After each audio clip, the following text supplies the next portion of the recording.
नमस्कार दोस्तों, मैं Virat sir super word classes में आपका स्वागत अभिनंदन वंदन करते हैं। मित्रों, आज संडे था तो मैं सोचा कि आपको एक और जो है सहयोग कर दिया जाए ऑनलाइन के माध्यम से।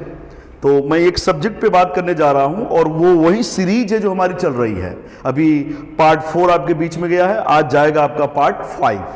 तो बेटा उस सीरीज पे हम बात करने जा रहे हैं, जिस सीरीज को जरा समझिएगा कि हम कहां तक पहुंच चुके हैं। तो हम लोग पहुंच चुके हैं कि ईस्ट इंडिया कंपनी भारत में व्यापार कर रही है और भारत में व्यापार करते करते ईस्ट इंडिया कंपनी भारत के राष्ट्रीयता को देख रही है कि भारत में राष्ट्रीयता कैसी है। तो कहा गया कि उस समय एक राजा पड़ोसी राजा को परेशान कर रहा था और उसी परेशानी को लेकर के भारत में ईस्ट इंडिया कंपनी ने अपना व्यापार के साथ साथ राजनीति भी करना स्टार्ट कर दिया और व्यापार के साथ साथ राजनीति कर दिया। और उसी राजनीति में कभी कभी कुछ लोगों ने ईस्ट इंडिया कंपनी का किसी न किसी कारणवश सहयोग किया है। मैंने कहा कि दिल्ली का एक बादशाह था जिसका नाम था फर्रुखसियर। मैं पार्ट 4 में बता चुका हूं। दिल्ली का एक बादशाह था जिसका नाम था फर्रुखसियर और फर्रुखसियर को दर्दनाक बीमारी थी।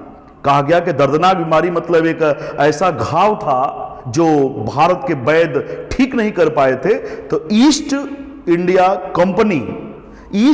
कंपनी ने एक ब्रिटेन से सर्जन बुलाया था, उसका नाम था हैमिल्टन। और हैमिल्टन ने फर्रुखसियर की बीमारी को ठीक किया और जैसे ही ठीक किया, कहा जाता है कि फर्रुखसियर खुश होकर के ईस्ट इंडिया कंपनी को मात्र 3000 रुपए के बदले में बंगाल में व्यापार 1 साल के लिए टैक्स फ्री कर देता है। लेकिन जब ईस्ट इंडिया कंपनी फर्रुखसियर के फरमान को लेकर के बंगाल में जाती है तो बंगाल को स्वतंत्र करने वाला एक व्यक्ति, ध्यान दीजिएगा, अभी तक मुगलों के बातों को कोई काट नहीं रहा था, लेकिन अब ऐसा समय आ गया है कि मुअज्जम से लेकर के जहांदार शाह आए और जहांदार शाह से लेकर के फर्रुखसियर साहब आए। तो कहा गया कि इनके शासन व्यवस्था को देखते हुए भारत के जो मुगलों के अधीन रियासत थी वो धीरे धीरे वहां के जो शासक थे वो क्या करने लगे, कब्जा करने लगे, उनको मुगलों से स्वतंत्र करने लगे। तो कहा गया कि बंगाल प्रांत का भी एक सूबेदार था जो मुगलों ने उसे नियुक्त किया था, उसका नाम था मुर्शिद कुली खां। जरा समझिएगा कि बंगाल प्रांत का व्यक्ति था जो सूबेदार के रूप में था बंगाल प्रांत का। तो बंगाल प्रांत का एक व्यक्ति था जिसका नाम था मुर्शिद कुली खां, उसका नाम था मुर्शिद कुली खां। और मुर्शिद कुली खां जो है दिल्ली के मुगलों के प्रशासन को देख करके समझ गया था कि बूढ़ा बरगद का पेड़ अब खोखला हो गया है। तो बूढ़ा बरगद का पेड़ खोखला हो गया है तो आप सुने होंगे कि बेटा जब, ध्यान दीजिएगा, कि मालिक या प्रधानमंत्री कमजोर होता है या शासक कमजोर होता है तो संतरी भी मंत्री बनने का प्रयास करता है। तो कहा गया कि उसी तरीके से कहा गया कि मुर्शिद कुली खां बंगाल प्रांत को स्वतंत्र करने के बाद बंगाल का नवाब बनने जा रहा है। तो जरा समझिएगा कि बंगाल प्रांत को स्वतंत्र करने वाला व्यक्ति कौन था, स्वतंत्र करने वाला व्यक्ति कौन था। ध्यान दीजिएगा कि बंगाल प्रांत को स्वतंत्र करने वाला व्यक्ति कौन था। अब बंगाल प्रांत किससे स्वतंत्र हो रहा है तो कहा गया मुगलों के कब्जे से स्वतंत्र हो रहा है और बंगाल प्रांत का नया जो नवाब बना, ध्यान दीजिएगा, बंगाल प्रांत का जो नया नवाब बना उसी का नाम पड़ा मुर्शिद कुली खां। जरा समझिएगा, मुर्शिद कुली खां। तो बंगाल प्रांत का स्वतंत्र बंगाल किया गया, बंगाल प्रांत को स्वतंत्र किया गया और स्वतंत्र बंगाल का संस्थापक भी, अगर कभी आपसे क्वेश्चन पूछे कि स्वतंत्र बंगाल का संस्थापक कौन, तो स्वतंत्र बंगाल का जो संस्थापक है वो है मुर्शिद कुली खां। जरा इस बात को भी आप थोड़ा समझिएगा। तो कहा गया कि स्वतंत्र हुआ किससे, तो मुगलों से। अब बात आ गई बेटा कि फर्रुखसियर का फरमान 1717 वाला बंगाल में आया। तो 1717 वाला जो फर्रुखसियर का फरमान बंगाल में आता है, ईस्ट इंडिया कंपनी लेकर आती है और इसी समय स्वतंत्र बंगाल का संस्थापक बना है मुर्शिद कुली खां। तो कहा गया कि बंगाल का पहला जो नवाब बना, ध्यान दीजिएगा कि बंगाल का पहला नवाब तो कभी क्वेश्चन पूछेगा बंगाल का पहला नवाब कौन बना था, तो उसका नाम था मुर्शिद कुली खां। और बेटा जैसे ही ये बंगाल का पहला नवाब बनता है, बंगाल की राजधानी भी बदल देता है। कभी क्वेश्चन पूछेगा कि मुगलों के कब्जे में जब बंगाल था तो बंगाल की राजधानी कहां थी। मुगलों के, फिर सुनिए, मुगलों के कब्जे में जब बंगाल था तो बंगाल की राजधानी कहां थी, तो बंगाल की जो राजधानी थी वो थी ढाका। लेकिन जैसे ही बंगाल पर नवाबों का शासन आया या बंगाल का पहला नवाब बना, उस बंगाल का जो पहला नवाब था उसका नाम था मुर्शिद कुली खां, और बंगाल की जो राजधानी बनाया उस राजधानी का नाम था मुर्शिदाबाद। अपने नाम पे बना दिया। लेकिन इस मुर्शिदाबाद का पुराना नाम क्या है, तो इस मुर्शिदाबाद का क्वेश्चन पूछता है कि पुराना नाम क्या था, तो मुर्शिदाबाद का पुराना नाम था मकसूदाबाद।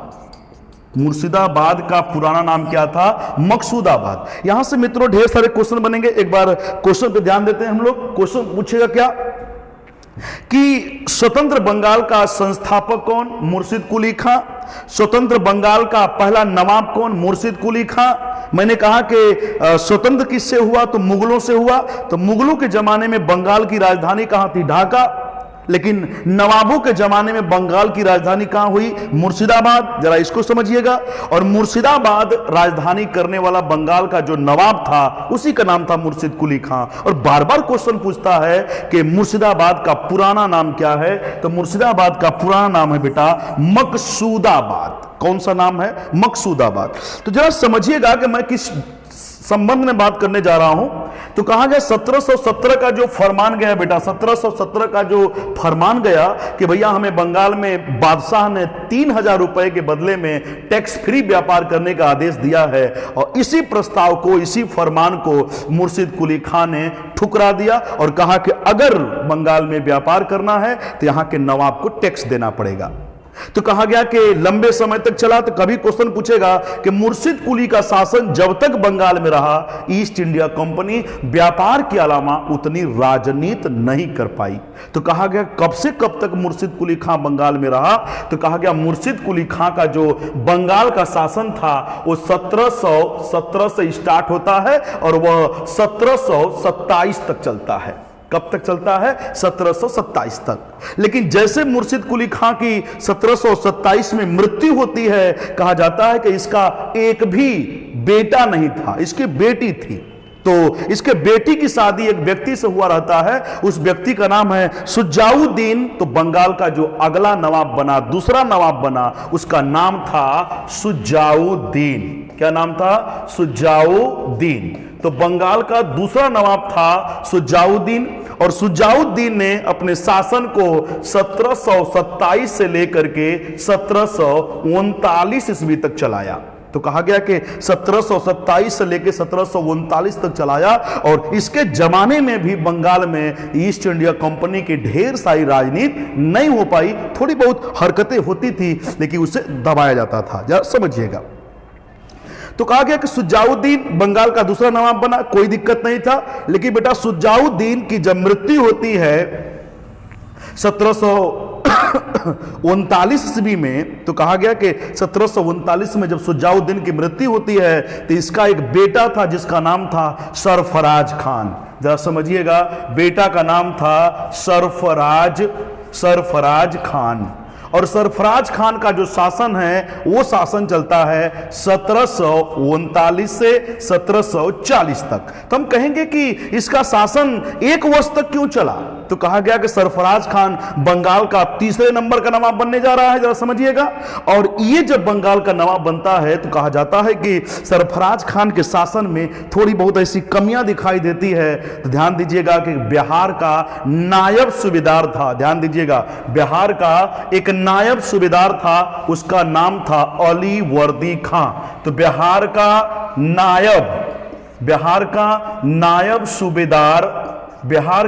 नायब सूबेदार था, उसका नाम था अली वर्दी खां। अली वर्दी खां। और कहा गया कि बिहार का जो नायब सूबेदार अली वर्दी खां था, वो बंगाल के प्रशासन को खतरे में देखते हुए एक बार इनको चेताया कि हुजूर आप कहीं गलती तो नहीं कर रहे हैं प्रशासन चलाने में। तो इसने कहा कि बहुत समझदार बनते हो, कस के ताना मारा था। तो कहा गया कि अली वर्दी खां ने सरफराज खान से एक युद्ध किया था, जिस युद्ध का नाम है घेरिया का युद्ध। तो जरा समझिएगा, कहीं कहीं लोग बोलते हैं गेरिया का युद्ध और कहीं कहीं बोलते हैं घेरिया का युद्ध। तो उस पर थोड़ा सा हम चर्चा करने जा रहे हैं। जरा समझिएगा कि घेरिया का युद्ध है कौन सा युद्ध, जरा समझिएगा। तो मैं बात करने जा रहा हूं कि शासन जो था वो कौन सा शासन था।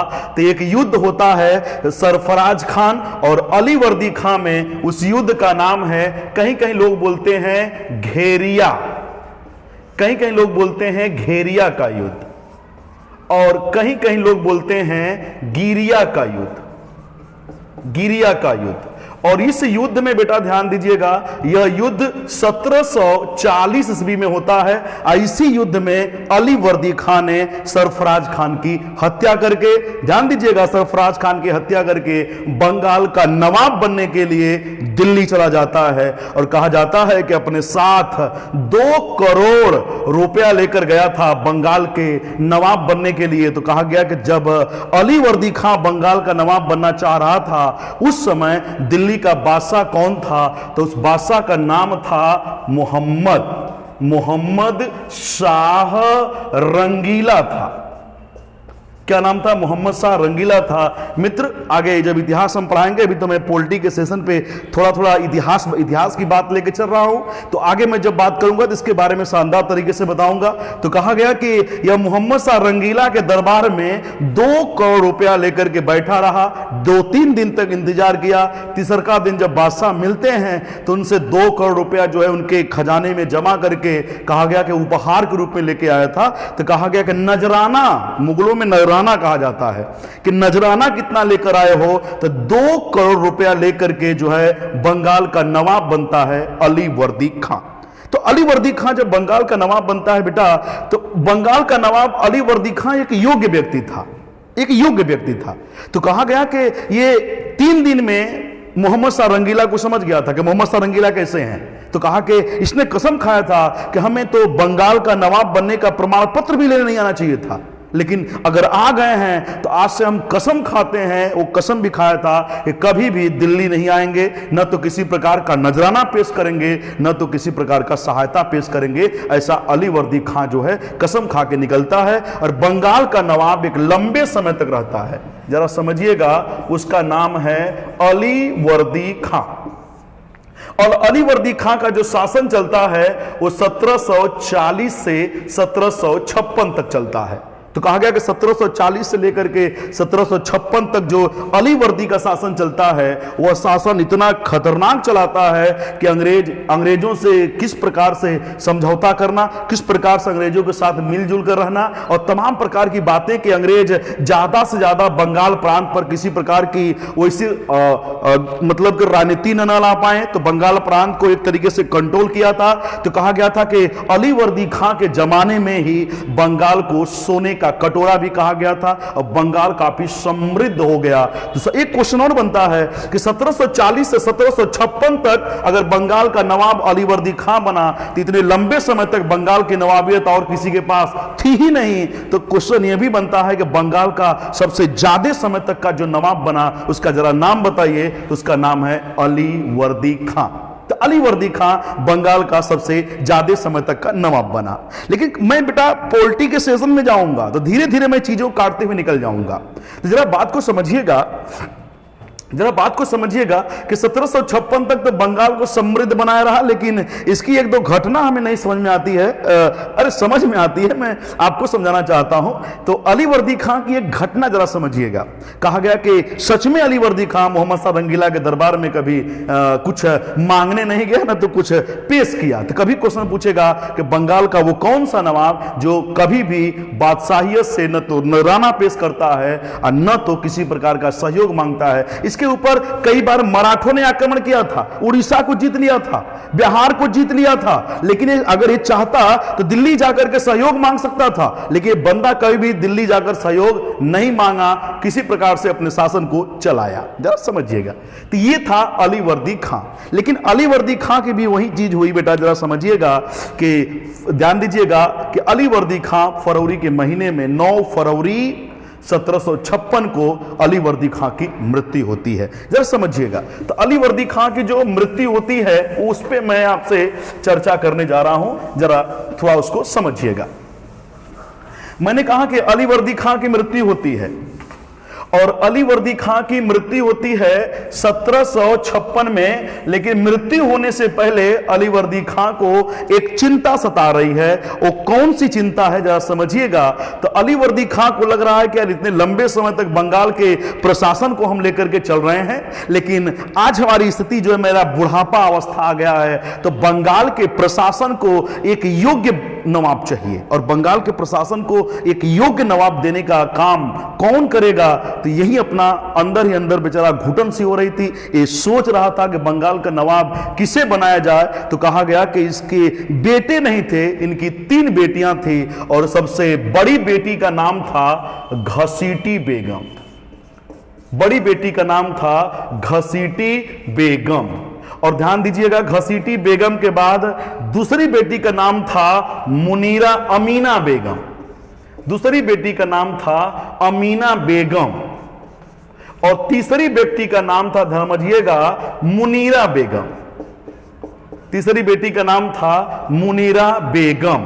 ये अपने तीनों बेटियों की शादी कर दिया था, लेकिन कहा गया कि सबसे बड़ी बेटी थी घसीटी बेगम, दूसरे नंबर की थी अमीना बेगम, और सबसे छोटी बेटी थी जिसका नाम था मुनीरा बेगम। और मुनीरा बेगम जैसे अपने बेटे को जन्म देती है, ये अपने पिता के ही यहां छोड़ देती है। हो सकता है उस समय कुछ ये ज्यादा चालाक समझती होगी कि भैया हो सकता है कि हमारे पिता के एक भी बेटे नहीं हैं, तो हो सकता है कि मेरा बेटा आने वाला नवाब बनेगा। ये बहुत लंबा सोच रहा होगा, किसका? मुनीरा बेगम का।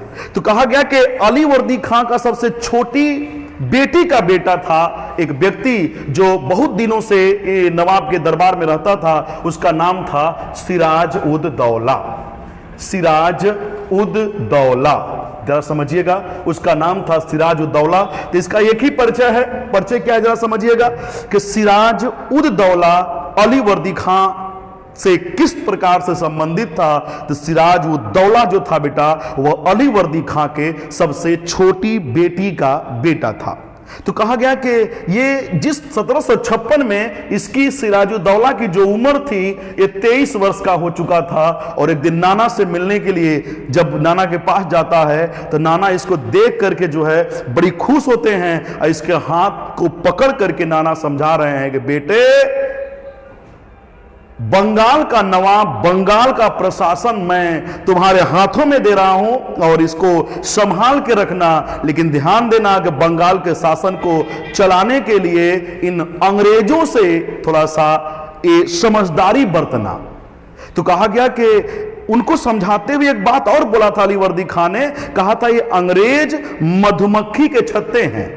क्या कहा कि यह अंग्रेज मधुमक्खी के छत्ते हैं, और जरा इनसे बच के रहना। मधुमक्खियों का छत्ता का मतलब सही टाइम पे नहीं, अगर सही टाइम पे छेड़ोगे, गलत टाइम पे छोड़ोगे तो ध्यान दीजिएगा, गलत टाइम पे छेड़ोगे तो मधुमक्खियां काट खाएंगी। तो ये जो है सतर्क रहने के लिए कहा था कि अंग्रेजों से सतर्क रहिए। लेकिन बेटा अभी तक क्वेश्चन कई बार बना चुका है कि बंगाल का कौन सा नवाब जो है अंग्रेजों को मधुमक्खी का छत्ता कहा, तो उसका नाम था अलीवर्दी खां। जरा समझिएगा, तो कहा गया कि सिराजुद्दौला 23 साल की उम्र में फरवरी के महीने में 9 फरवरी को अपने अलीवर्दी खां साहब की मृत्यु होती है, और अलीवर्दी खां का उत्तराधिकारी किसे बना दिया जाता है? सिराज उद दौला को। तो सिराज उद दौला जो है 1756 में, जरा समझिएगा कि 1756 में सिराज उद दौला बंगाल का नवाब बनता है, और उस समय इसकी उम्र कितनी होती है? 23 वर्ष। तो बार बार क्वेश्चन पूछता है कि सिराज उद दौला की उम्र क्या थी जब गद्दी पर बैठा था? तो उसकी उम्र थी 23 वर्ष। और कहा गया गया कि इसका संबंध क्या है, तो ध्यान दीजिएगा बेटा, नाना है। अली वर्दी खां इसका नाना है। ढेर सारी किताबों में दामाद बताते हैं लोग कि अली वर्दी खां का ये दामाद है, तो क्या यहां पर ये अपने मौसी शादी करेगा और सभी का उम्र बड़ा हुआ है? तो ये सरासर गलत है। आप समझिए नाना, तो ये अली वर्दी खां जो है सिराजुद्दौला क्या था, नाना था, और 23 वर्ष की उम्र में गद्दी पर बैठा। और कहा गया कि 1756 में जब ये गद्दी पर बैठता है तो इसके विरोध में बंगाल के दरबार से लेकर के ढेर सारे लोग हो जाते हैं। कहा जाता है कि सबसे पहली बार अगर किसी ने नाराजगी दिखाई थी तो इसकी बड़ी मौसी थी, जिसका नाम था घसीटी बेगम। तो कहा गया कि नवाब सिराजुद्दौला के गद्दी पर बढ़ते हुए देखकर मौसी का दिल जर गया था। वो उसका नाम था घसीटी बेगम। वो काफी परेशान हो गई थी। अच्छा, परेशानी का कारण उसका एक था, क्या था कि ये मैं सबसे बड़ी बेटी हूं अपने पिता का, तो मेरा बेटा गद्दी पर बैठना चाहिए, लेकिन ये तो सबसे छोटी बेटी के बेटे को गद्दी पर बिठा रहे हैं। तो इसको लालच आ गया था कि मेरा बेटा गद्दी पर बैठे। इसके चक्कर में यह विरोध में आई और इसका साथ चचेरा भाई लगा देने किसका, सिराजुद्दौला का, उसका नाम था शौकत जंग। शौकत जंग, तो शौकत जंग जो है साथ लगा देने, और किसका साथ देने लगा, घसीटी बेगम का। तो कहा गया घसीटी बेगम को तो दरबार से सिराजुद्दौला एक दिन घसीट कर भगाया था, मार कर भगाया था। लेकिन शौकत जंग से एक युद्ध होता है 1756 में, उसी युद्ध का नाम है मनिहारी का युद्ध। तो कभी क्वेश्चन पूछेगा मनिहारी का युद्ध किसके किसके बीच में हुआ था, तो मनिहारी का युद्ध सिराजुद्दौला और शौकत जंग के बीच में हुआ था। और इस मनिहारी के युद्ध में शौकत जंग को मार डाला नवाब सिराजुद्दौला। तो कहा गया कि शौकत जंग मारे गए, तो कहा गया धीरे धीरे विरोधी जो है बेटा अब खुलकर राजनीति नहीं कर रहे हैं, अब अंदर अंदर राजनीति कर रहे हैं। अच्छा, यहां तो ये आप समझ गए, लेकिन इसके आगे अब क्या हो रहा है जरा समझिएगा कि अंग्रेज क्या कर रहे हैं। तो अंग्रेजों को बेटा लग गया था कि नवाब सिराजुद्दौला का उम्र 23 वर्ष का है और ये बच्चा है, तो हो सकता है कि हम लोगों का रक्षा नहीं कर पाएगा, हमारा सुरक्षा नहीं कर पाएगा। एक बात, एक डर था और खुशी इस बात की थी कि बच्चा है तो बंगाल का प्रशासन चलाने में असमर्थ होगा, इसलिए बंगाल के शासन को क्या करेंगे, हम लोग चलाएंगे। तो ये क्या किए बेटा, नवाब से डायरेक्ट जो है सामना करने के लिए जो है एक गेम खेल दिए। कौन, अंग्रेजों ने। अंग्रेजों ने गेम खेल दिए। क्या गेम खेल दिए जरा समझिएगा, बड़ी शानदार गेम खेला गया है बेटा। कलकत्ता में ईस्ट इंडिया कंपनी का एक किला था, जरा समझिएगा। मैंने कहा कलकत्ता में ईस्ट इंडिया कंपनी का एक किला था, उस किला का नाम था फोर्ट विलियम। क्या नाम था, फोर्ट विलियम। और फोर्ट विलियम के चारों तरफ, फोर्ट विलियम के चारों तरफ, चारों दीवालों पर अंग्रेजों ने तोप खड़ा कर दिया। और जब अंग्रेजों ने तोप खड़ा कर दिया तो यह नवाब सिराजुद्दौला किसी ने जाकर के बताया कि हुजूर, ये तो अंग्रेजों ने बिना आपसे पूछे अपने किले के चहरदीवारी पर तोप खड़ा कर दिया है। तो नवाब ने जाकर के सूचना भेजा कि जितना जल्दी हो सके तोप को आप नीचे उतार लीजिए। और जब तोप को नीचे उतारने की बात की गई बेटा, तो जरा समझिएगा कि यहां पर बहुत बड़ा गेम हुआ। क्या गेम हुआ कि अंग्रेजों ने तोप उतारने से जब मना कर दिया तो नवाब को आया गुस्सा, और नवाब जो है बेटा 15 जून, जरा समझिएगा, एक डेट याद रखिएगा, जिस डेट का नाम है 15 जून। तो 15 जून 1756 को जब नवाब आक्रमण करते हैं, तो कहा गया कि नवाब के आक्रमण को लेकर के जो है सारे के सारे अंग्रेज कलकत्ता को छोड़ करके भाग जाते हैं। और कलकत्ता को छोड़कर जब भागते हैं तो एक द्वीप पर जाकर शरण लेते हैं। उस द्वीप का नाम है फुल्टा द्वीप। एक द्वीप पे जाकर के शरण लेते हैं, उस द्वीप का नाम है फुल्टा द्वीप। और फुल्टा द्वीप पर जो है एक अंग्रेज जो सेनापति था, उसका नाम था रोजर ड्रेक। क्या नाम था, रोजर रोजर ड्रेक नामक एक अंग्रेज जो है बेटा जाकर के फुल्टा द्वीप पे शरण लेता है और उसी शरण लेने के बाद जो है बाद में आकर के माफी उपी मांगते हैं सब। लेकिन ध्यान दीजिएगा कि अंग्रेजों की हरकतें नहीं रुकती हैं और अंग्रेज दोबारा से जो है तोप ऊपर न चढ़ा करके अब नीचे दीवार के चारों तरफ खाई, लंबी लंबी खाई खनवाने लगे और इस बात की सूचना फिर से जो है नवाब को दी गई। तो नवाब ने क्या किया बेटा जरा समझिएगा कि नवाब इस बार गुस्सा करके एक सर्च ऑपरेशन चलाए और उस सर्च ऑपरेशन को कब चलाया गया जरा समझिएगा, तो रात में चलाया गया और ये तारीख था रात की 19 जून 1756। 19 जून 1756 को जब यह सर्च ऑपरेशन चला तो कहा गया कि कुल 123 अंग्रेजों को 146 अंग्रेजों को पकड़ा गया। 146 अंग्रेजों को पकड़ा गया और सुबह सुबह कहा गया कि इनको कहां रखा जाएगा। तो नवाब ने कहा कि इन्हें जो है फोर्ट विलियम के सबसे ऊपरी वाली हॉल में 18 फीट लंबा और 14.10 फीट चौड़े के एक हॉल था और उसी हॉल में कहा गया कि इनको बंद कर दो और कहीं पर कोई झरोखा नहीं होना चाहिए। हॉल को ब्लैक हॉल कर दो, हाल क्या कर दो, ब्लैक कर दो, कहीं से कोई झरोखा नहीं होना चाहिए। तो कहा गया कि 146 अंग्रेजों को एकदम सबसे ऊपरी हाल में ले जाया गया और उसी में जाकर के बंद कर दिया गया और कहा गया जिस टाइम बंद किए हो अगले दिन उसी टाइम खोलना, देखते हैं अंग्रेजों का क्या होता है। और कहा गया कि एक होल करवाया था और उसी होल में से 2 लोगों को खड़ा किया था कि जरा देख कर बताना कि अंग्रेजों की मृत्यु कैसे होती है। तब समझ सकते हैं कि जून का महीना, जून में कितनी बड़ी उमस और कितनी बड़ी गर्मी होती है, वो भी किला के सबसे ऊपरी वाले हाल पर और वो भी कलकत्ता शहर में। तो कहा गया कि सबसे ऊपरी वाले हाल में बंद किया गया और ठीक सुबह उसी दिन जब खोला गया बेटा तो 20 तारीख हो गया था।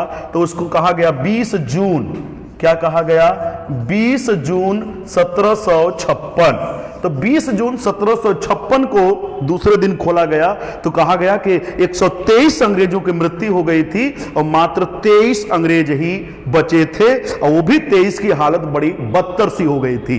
तो क्वेश्चन बनता है यहां पर समझिएगा कि इस घटना का क्या नाम दिया गया। तो इस घटना को कहा गया ब्लैक हॉल की घटना।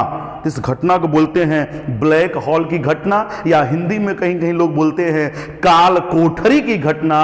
और यह क्वेश्चन और बनता है बेटा कि ब्लैक हॉल की घटना किस सन में हुआ था। तो 20 जून 1756 को हुआ था, एक बात। और दूसरा क्वेश्चन पूछेगा कि ब्लैक हॉल की घटना कौन सा नवाब करवाया था। तो नवाब सिराजुद्दौला। और नवाब सिराजुद्दौला बंगाल का किस नंबर का नवाब था। तो ध्यान दीजिएगा, पहला जो नवाब था वो मुर्शिद कुली खां था, दूसरा जो नवाब था वो सुजाउद्दीन था, तीसरा नवाब था सरफराज खान था, चौथा नवाब था अलीवर्दी खां था और अलीवर्दी खां के सबसे छोटी बेटी का बेटा नवाब सिराजुद्दौला जो है यह ध्यान दीजिएगा किस नंबर का, तो 5वें नंबर का नवाब था। तो मित्र आज इसी पे अपने टॉपिक को रोकते हैं। अगला टॉपिक, अगला सेशन आपका डेली जल्दी जल्दी आता रहेगा। तो आप इस चैनल को लाइक, सब्सक्राइब और शेयर जरूर करें। नमस्कार।